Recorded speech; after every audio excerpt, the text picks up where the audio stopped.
Malapit na ang nakakatakot na araw ng pagpaparusa ng Panginoon. Ito'y mabilis na dumarating. Mapait ang araw na iyon, dahil kahit na ang matatapang na sundalo ay sisigaw para humingi ng tulong.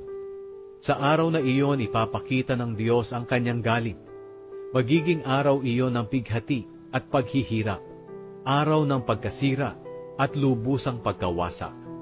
Magiging maulap at madilim ang araw na iyon, at maririnig ang tunog ng trumpeta at sigawan ng mga sundalong sumasalakay sa mga napapadirang lungsod at sa matataas na tore nito.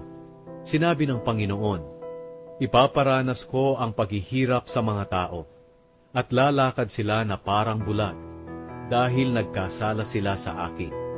Dadaloy na parang tubig ang kanilang dugo, at mabubulok na parang dumi ang kanilang bangkay.